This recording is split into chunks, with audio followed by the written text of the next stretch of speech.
Good day, everyone, and welcome to the Super Talk.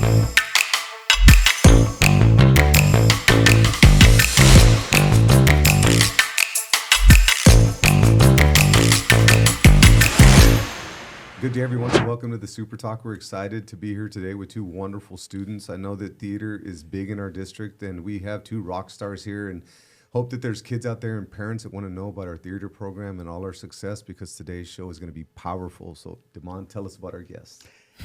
These two special individuals right here. First of all, I have to tell everybody in full transparency. This is family that's over here at the house right now. Now, ordinarily, I try to be all professional and da-da-da. I've already had to warn the superintendent, we may get a little rowdy over here because that's how we are Let your hair at the down. conservatory. But these are two very, very, very special students, as all of our students are special and amazing. But who is joining us is Adrianna Rodriguez and CJ High School. CJ's a senior, Adrianna's a junior, and both of them are absolute rock stars in our program and just absolutely incredible people. So I'm honored to have you both here to talk with us here on the Super Talks today. Thank you. It's an honor to be here. Thank you. Yeah, very happy to be here. Thank you. Absolutely. And I know that there's a lot of students watching, and that's what makes me so happy that you guys are going to inspire a lot of people, because you're highly decorated. If you look at all the awards, national competitions, just competing on the biggest stages across the country, and not only competing, but winning. So just give us some background with regard to your stories and what got you all into theater. And we'll start with you, CJ. So I got my start in theater at 10 years old. I was invited to audition for a production of Beauty and the Beast for the role of Chip, the little teacup. And I got the part, and the production never happened. But ever since then, I've maintained my involvement with theater. I joined one act play in middle school. I did it all 3 years. I joined the speech and debate team in middle school, did it all 3 years as well. And those extracurriculars just carried with me into high school when I decided to audition for the conservatory.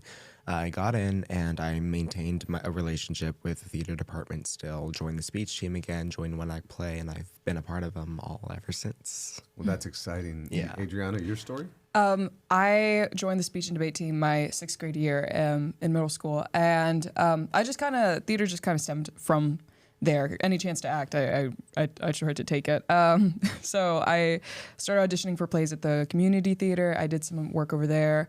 And then I just went into one act play over at middle school, and then I joined conservatory, and I'm just here. I'm pursuing theater. This is my 6th year doing speech and debate now, so very, very happy, very happy. Conservatory is so great. I mean, it has taught me so much about just acting and understanding emotions in general, and has helped me grow so much as a not only performer but as a person. So I'm just very grateful to be in this space with people I love. Yeah. So this is your world, Damon. I know that you're actor in residence, and I know you've been all over the country. You are a rock star when it comes to putting on productions. And what makes CJ and Adrianna so special? Because we were talking before we got started. You're talking about big-time awards and big-time competitions. What does it take to get to that level? Well, first off, I've got to brag on both of them because they're not tooting their own horn, so I'm going to toot it for them for just a second. Adrianna, even from when she was in middle school, was beating out high school students as a middle school student and in varsity tournaments, and which was absolutely incredible. In her freshman year, she and CJ together, so CJ was a sophomore and Adrianna was a freshman, and they went all the way to the National Speech and Debate League. They went all the way to the final round in duo interpretation. So they're competing against every single state in the country, including Hawaii, Guam, and also some international schools as well. And I think in your category that year, there were probably over 300 or more duos that they're competing against. So here they are in the final round as two really, really young kids. The youngest in the round, actually. Oh, yeah. No, the youngest in the round. And literally won the national championship.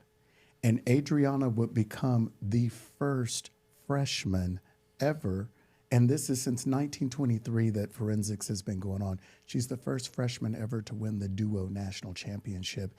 And CJ's one of the youngest of all time as well. So they are Wondertons. They're like the Tiger Woods of forensics. And it's phenomenal. And they have since been back to the final round since then, which is very difficult to do. It's difficult to get there one time, but then to repeat and to go back a second time. And I think you all placed fourth place in the country at that time. And so, it's just absolutely amazing. So your awards are awesome. Thank you. And it's definitely inspiring. But to me, the biggest thing about you both is your work ethic and your ability to every single time to put it all out there onto the table. And I think that the things that nobody sees is the practice that you all are doing when nobody else is watching. And I think the thing that people also don't see is the self-doubt. They don't see the battle and the struggle that sometimes that you all face in here and that you also sometimes face in here in order to make those performances magical. People love the result, but the ability to be able to tell those stories is phenomenal. So can each of you all talk a little bit about where do you go? Because sometimes I'll be sitting over there watching them and I'm like watching their performance going, like, where did that come from? Like, because I know as an artist what I have to do in order to bring that out. But that fire, where does it come from for you to be able to make that magic happen? I think for me, it comes from a passion for learning. I take every opportunity that I can as a learning experience because I think education is one of the most important things that anyone can have. So every opportunity that I have, especially in theater, when I have a chance to perform or rehearse or learn something new, I take it as an opportunity to further my education and use every single piece of information that I've gathered since I was 10 years old to try to just culminate in a real raw reaction that a natural person would like have in any sort of situation. And of course, depending on what like the situation is, like what the show is, it will change. But yeah, I think it comes from my passion for education and learning and always trying to grow. Yeah. I definitely have like education for passion, but I think for me, I'm more people and empathy based. I don't know why. Like since I was young, I would always watch interviews of just people talking and like characters that I have to play. If they're real people, I like watch them, why they do the things that they do, and just people in general. When I talk to a person, sometimes I'm all like, and they responded that way, because that's the natural way to respond. And I like take that into my work, and I sort of just try to implement like as natural as I like as like as natural of like I can like act. That did not make sense, but just I try to just tell stories that are accurate. Because everyone has their own story, and not everyone's story is told. So any story that I am able to tell is such an opportunity. Like that's very rare, and so I feel very humbled and very grateful to be able to do that. And that's why I think I have such a passion for theater and like experiencing all these things, because in every role that I play, like there's so much depth behind it, and being able to like crack that down and understand these people, and not like I don't even like I understand myself first, and then I get to understand all these other people, and it makes you more kinder and more understanding towards other people in your life. And so that being that tool, that like theater being that tool for me is just like that's why I love it. That's why I have like such a I need to do this. I need to keep doing this and pursuing it, and that's why I work so hard to at least try and get those stories out there. Yeah. What do you think your biggest challenge has been in terms of being able to create your roles? Like, is it difficult, or is it just memorize your lines and just get up there and make it happen? Because everybody thinks they can be an actor.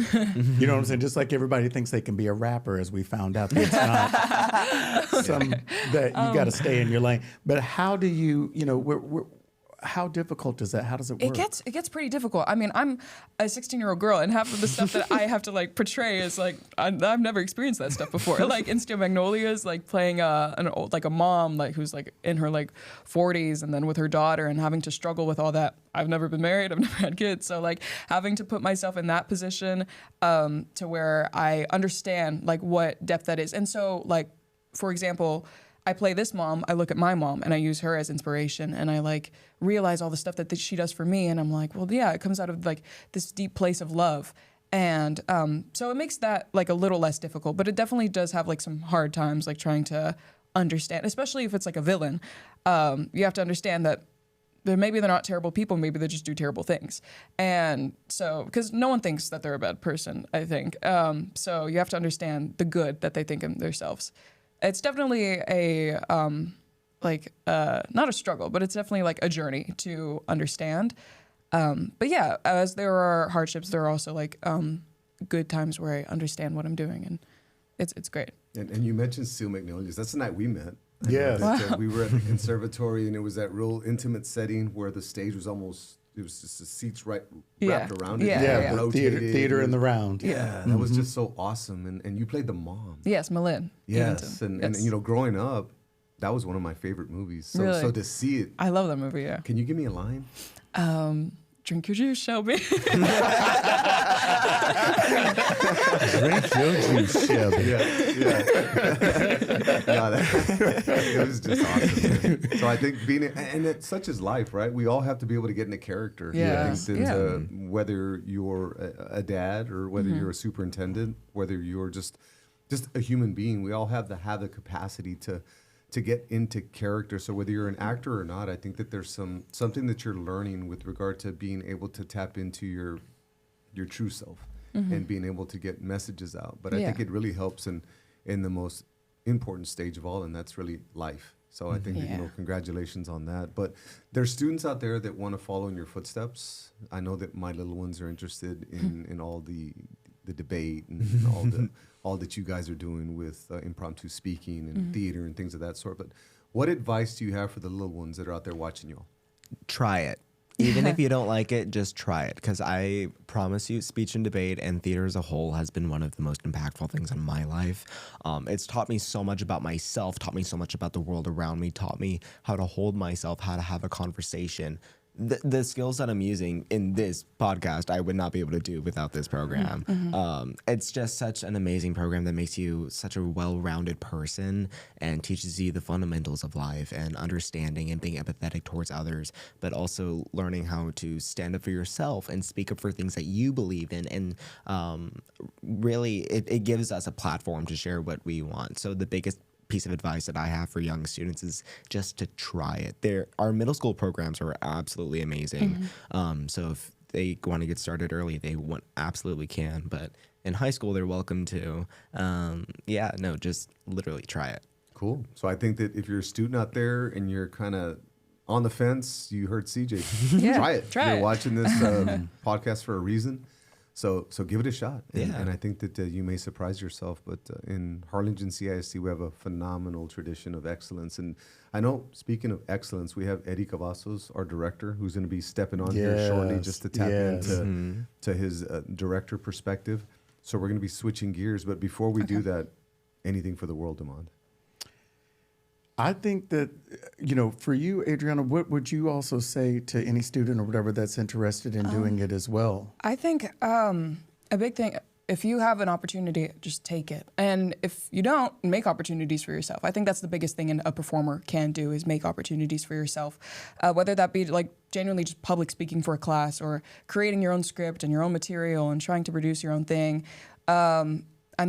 There's a whole lot of things that are accessible to us nowadays, which is so great, like amazing. You can just go on YouTube and search up how to act, and there's like a gazillion videos that tell you like how to research and understand these things. And so to anyone out there who wants to try this, just try it. Literally, like there's so many things at your disposal that you can actually just do and create yourself. So the fact that you can use that creativity to invent all these new ideas and stuff like that, while also like performing for things that may also be like at your disposal, like auditioning for productions that are around your town, or joining your speech and debate team, or starting a speech and debate team. That's a big thing. I have friends who like just 3 people and they travel. But yeah, I mean, just try it. Yeah, CJ's right. And I'd like to add on to that here in HISD, there is so many opportunities for performance and for learning more about speech and debate and theater and whatnot, that it really provides a space for literally anyone to fit in, whether that be on stage, backstage. Like everyone has their own niche within a theater, and so everyone will find their own individual families and be able to call the theater and this community their home, because it's so expansive and there's so many opportunities, especially here in Harlingen, that it really works for everyone. Yeah. And I'm so glad that you said that, because I've been pushing this, and I'm going to continue to push this through the SuperTalks, and I think it's also to where you're also heading with our students as well, is everybody having a place to belong. You will find yourself in high school feeling lost if you don't have a place to go.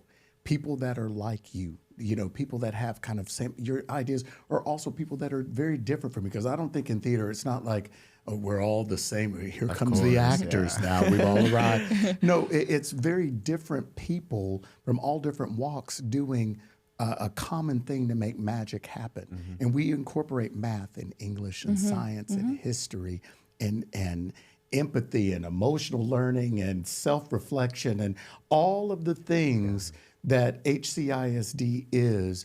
We're doing it down there. And it's all coming up through you and through those tech kids who don't get the applause that you all get, but they get the amazement of watching, that beautiful house that we got to sit in Steel Magnolias. Those kids built that. I sat right there and I watched them do it. That's from their hands. They will never forget that, And so it's an amazing thing. So thank you all so much. Thank you. There you go. I think the overall message is go for it. Whether you're a student, even adults out there. I mean, you're thinking of wanting to start a business. You're hearing from Adrianna and CJ. Do it. Go for it. You're thinking of going to law school and you're in your 30s or 40s. Do it. Go for it. You're thinking of asking her to marry you. Do it. Go for it. Right? I think it's one of taking action. So if you're a student and you want to be in theater, you want to be in, and even sports, anything bigger than yourself, I think that event we had the other day where we had students sign up that weren't involved. We're talking to you guys. Just get out there, and we're talking to the world, to kids and adults. It's just one of taking action, and life is short. You want to learn how to play guitar. You want to learn how to act. You want to buy that hot rod. You want to go on that vacation. Just do it. You only get to live one time, and you only get to do. I always used to tell my kids, you only get to do high school one time. Yeah. Do it right. And do it well, fast. and get all that you can, because those will be some of the best memories and some of the things that shaped your whole entire life. Awesome. Well, Adrianna and CJ, thank you all so much. And we're going to take a little break, and we're going to come back with Eddie Cavazos, our director. Thank you all. Thank you. Thank you. So we're excited to be back with our director, Eddie Cavazos, who is a phenomenal educator and has put our district on the map on a national level. So excited. Thank you so much. It was very, very nice to talk to CJ and Adrianna and Demond. I know that this is your world, man. And when we first met at the conservatory, it was almost like the SuperTalks is a stage that we're going to use to tell stories, and we started to go back and forth on that. And I think that it's been a joy to work with you. But specifically in this area, because I know this is really your world. So what do you want to know? I know that you know Eddie very well, but what do you want to know that you don't know? Well, I think, first of all, I think it's important for people to know kind of that teaching came and found you. You weren't necessarily looking for it. Do you want to kind of talk a little bit about your background? And then I have some other things I want to ask you. Sure. Well, first of all, thank you for having me here. I'm thrilled to be here. It really is such an honor.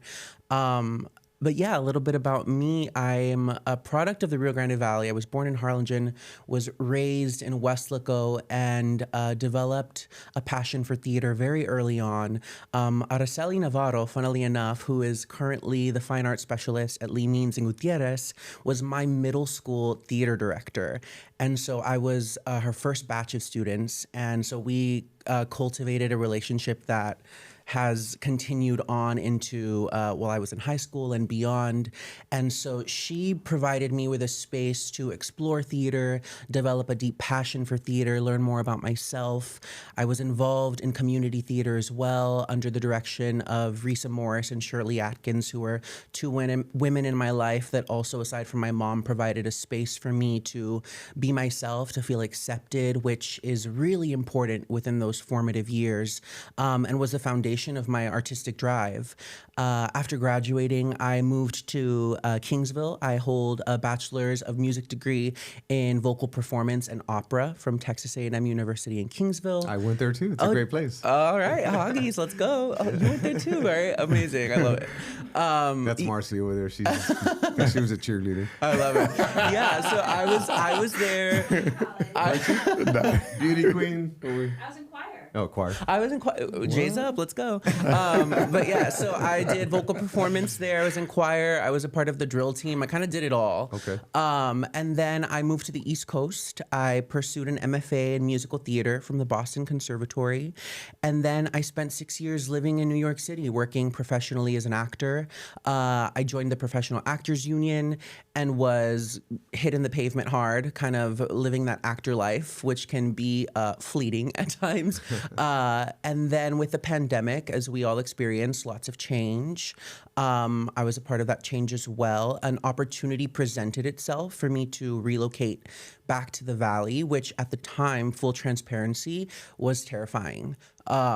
In my high school years, I didn't gain an appreciation for the Valley in the way that I saw my family had, right? And it took me leaving, finding myself through different experiences, and then being blessed with this opportunity to come back that Leannon's provided me with. She really got me in the door with the district to develop a passion for the Rio Grande Valley, coming back here, being from here, leaving and coming back and seeing the change that happened was inspiring. So working in education, I'm in my 4th year at Harlingen High School South and my 4th year at the Performing Arts Conservatory. It's been transformative. It's been healing in a lot of ways and truly just such a rewarding experience. I pull so much inspiration from my students. So to see so much of my former self in them, but in an elevated way. Kids these days are so resilient. They stand up for what they believe in. They make their voices heard. It inspires me to be a better director, to be a better educator, and to work in a space that's collaborative. I feel like I'm able to impart wisdom on them and I continue to learn from them. So we keep evolving together, which is at the foundation of my educational and artistic compass, I would say. So that passion led to a state championship. I saw that big trophy on the table the other day in the gym when we had the event to try to draw kids into different activities. And just the fact that we were able to hit that mark as a school district and so much work that goes into being number one in this big, great state of Texas. What did it take? What was it like?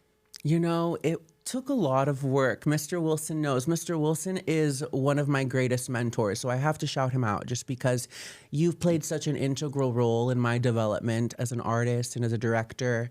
Some of the best advice he's ever given me is to play the possibilities. And that is a saying that keeps coming back in my life, both artistically and professionally, and within the one-act play process too, right? When we're approaching a piece of literature, finding the perfect play takes time, and finding a script that works for the groups of kids that you have, it shifts every year, it changes. So people talk about there being a recipe. I think the recipe changes and evolves. That's how it stays fresh. But yeah, we'd been to state 2 years before, in my 4th year with the district. So we've been to state every year thus far. But last year we won the state championship. And in a lot of ways, it felt the easiest because I felt like the kids were able, it was a story that we were all very passionate about, that we were able to see ourselves in, that we were able to buy into. We had a lot of conversations about the impact that this literature held. That's a kind of theater that I'm interested in creating, is theater that's going to be thought-provoking, that's going to initiate conversation and ultimately be a catalyst for social change. And I think once the kids were able to understand the weight of their words, the weight of their points of view, we were able to let the text sing, and it kind of flew off the page, and it was such a joy to work on that specific show. Every rehearsal, I left feeling inspired, feeling invigorated with new ideas to try at the next rehearsal. And it really was a collaborative process. Me, along with my co-director, John Harper Reynolds, he's at Harlingen High School South, an amazing collaborator to work with. We also had Joel Hinojosa as our scenic director. He's over at Gano Freshman Academy. And Joseph Armendaris was our tech director, who's at the Performing Arts Center. So it really was a labor of love with those directors, with the fine arts community in HCISD, and then, of course, the kids, the student performers, and the technicians. I like to refer to my students as student collaborators because I do continuously learn from them. And throughout the various rounds, we went through 6 different rounds of contests. We went undefeated through all of the rounds. And it was just a learning process, and we kept learning and growing and shaping the show. And theater is never complete, but we kept working to evolve and finite our storytelling. So to all the parents out there, all the students, I know that as a district, we're in a friendly competition with school districts around us, but I do want to say that when it comes to theater arts, when it comes to the arts in general, when it comes to even athletics and CTE and robotics and all the opportunities that we offer our students, we're second to none. So I encourage you all to have a family meeting and take a deep dive with regard to what our district offers and give us an opportunity to prove ourselves. And if you're already part of our district, we thank you for making us your district of choice, and we're going to keep working hard. But this is just something that we're very proud of. And Damond, I know that this is something that you're passionate about, and that passion shows through. And when we first met, it was at the conservatory, and it was one of those things where it was the night of Steel Magnolias, and you were there, and you were amped, man. You were ready for the show, and I could feel your energy when we first met. You know, some people walk into a room and you see them, and some people walk into a room and you feel that energy. So I think that a big part of our success is also what you bring and all the experiences. So I wanted to thank you personally for all that you do and for just being a great person, a great friend, but just the fact that you're having such a positive impact on our student body and our staff. I think a lot of times we take those types of things for granted. So I wanted to make sure that you know that we appreciate you. Thank you. I really appreciate that. But I also wanted to kind of put what he just said a little bit into a little bit of context, because, you know, we hear, you know, state championships and it just sounds like, you know, it just happens that way. First of all, most people go through a 30-year teaching career and they never make it to state. Then the number gets smaller of the number of people that get to go to state one time. Then the number gets even smaller for people that have ever placed at state. And then that number is a very elite and small club of people that actually win the state championship. And Mr. Cavazos, from his very first year of teaching, you don't know what it's like not to go to state in one act. That's unheard of. So you talk about Michael Jordan's in the field. Yeah. It's kind of like Tiger Woods. You've just given the club and then boom, there you go. My question would be for you is, what do you think that the biggest key for your success has been thus far in your teaching? And I also want, and this is a two-parter as well, and what do you do whenever it doesn't go so well?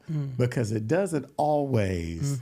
It isn't all just smooth. Why, yes, you've arrived, and the wonderful children have arrived, and it all just works out. It isn't always smooth for you. Sure. So what has been the key to fight through the rough times and to make the magic happen every time?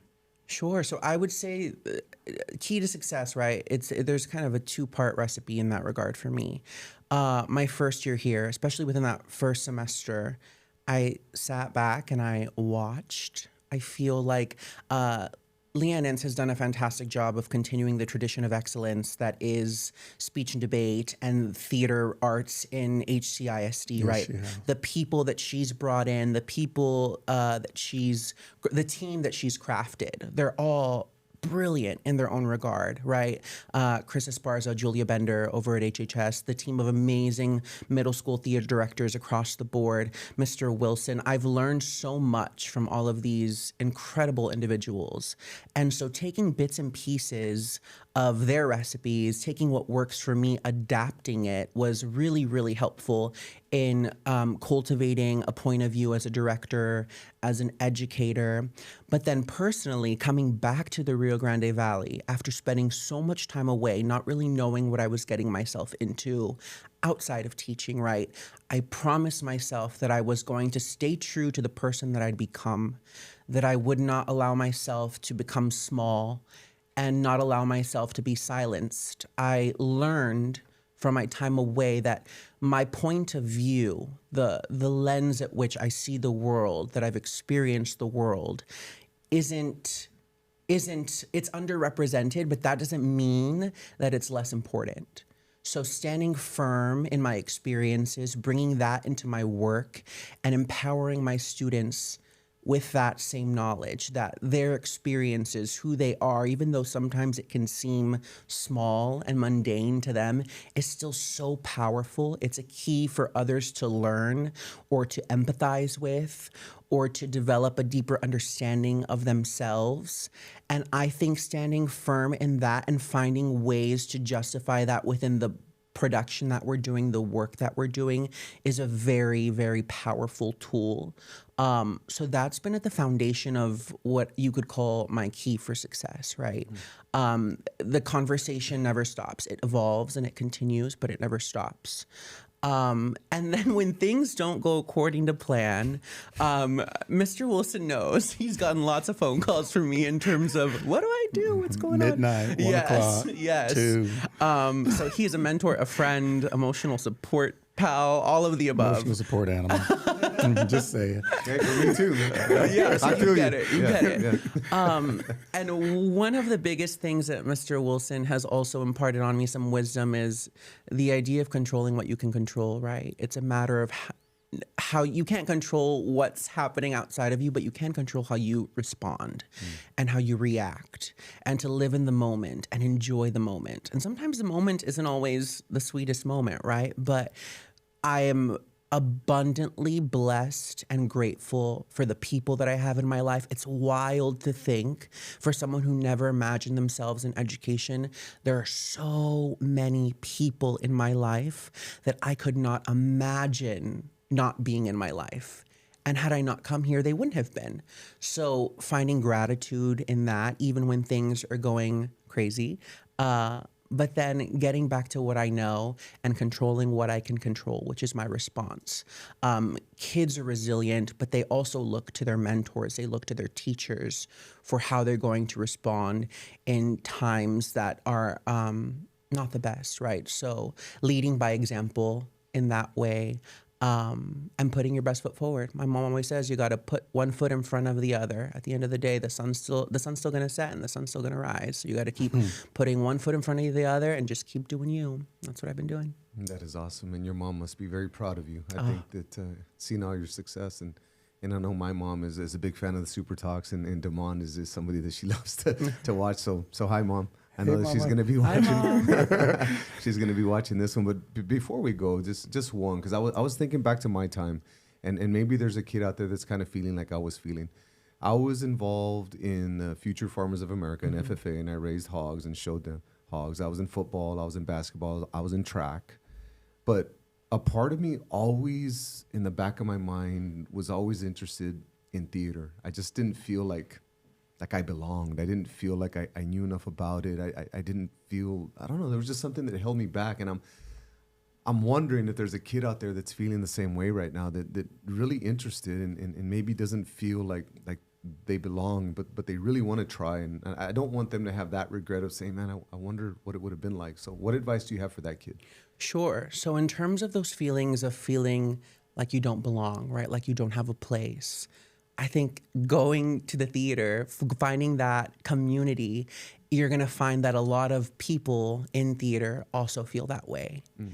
And if you're looking at the bigger picture, right, when you look at the media, when you look at film, TV shows, across the board, right, the industry at large, if you want to call it that, if you don't see yourself represented, then you need to be the representation. You need to go out there and tell your story, share your story, again, regardless of where you come from, even if it seems like the most uninteresting story or you come from a small town, there is someone out there that your story will resonate with, that will allow them to see themselves in. And then you've opened the door then for that next person. So be the change that you're wanting to see, right? Put yourself out there. As CJ and Adrianna said, try it, right? And it sounds easier than it is, but I think just taking that first jump and allowing yourself to be caught by a community of artists, by the craft at large. It's transformative, it's healing, it's rewarding. It's a beautiful thing. So yes, if you're feeling othered, if you're feeling small, if you're feeling displaced or alone, know that the theater is a space where you can not necessarily internalize those feelings, but break free of those feelings. Correct. And through that evolving individual, you're able to look back and say, wow, look where I started, look where I am. That's all come from coming together with these like-minded individuals who take every opportunity to uplift me, to celebrate me, to remind me how important I am and that I have a space, that my voice matters. And I think it's important to know that theater, for me, and I think for lots of my students, that is the way in which we've chosen to let ourselves be seen and be heard. And it's a very powerful tool. Well, thank you so much for sharing, and I hope that somebody out there is inspired by that, because what happens is, I believe that, I didn't go out to play football or basketball or run track. I didn't go off to continue in FFA, but I think regardless of the profession that you choose, the ability to articulate, whether you're a lawyer, to get in front of a jury, whether you're a doctor, whether you're a teacher, an architect, an engineer, whatever it is, the ability to articulate, the ability to get into character, the ability to get a message out to the world is a skill that is very important. And I think that you learn that in this space. So to anybody out there, I encourage you to give it a shot. And maybe you're like me when I was in high school, feeling like, well, I'm already doing all these things and I don't fit in this space, but I'm here to tell you that you do. So Damon, anything before we close? I just appreciate you also bringing up, really, I think where you're also heading with the district as well, about being emotionally responsible and our own responses and how we self-regulate. And also on how you talk about that theater really is about finding you at the end. That somehow studying all these people and studying life and studying science and studying all these things ultimately leads to you finding you. And as a teacher, I think that teaching theater has really helped me to also find me and to hopefully be relevant in front of my kids and to bring all of myself to the table. And I think our kids are only ever as good as we allow ourselves to be as transparent. And I really appreciate you for bringing that out. And I appreciate you for pushing us as a district to go further into that, because that is where the magic is. It is scary. That is a scary place, and it's a vulnerable place, and it's an uncomfortable place, but it is the place where miracles happen, where magic happens, and where lives are changed. And the proof of that are the championships. The proof of that are the wins. And the wins are great with the trophies, but the bigger thing are the wins in life. And that's what you're doing for these kids. And I thank you for that from the bottom of my heart. And I thank you for the opportunity. Well, this is awesome. And I hope that somebody takes a nugget from the Super Talks, and I hope it makes you a better person. Thank you all so much for tuning in, and we'll see you soon. Bye-bye, everybody. Bye-bye.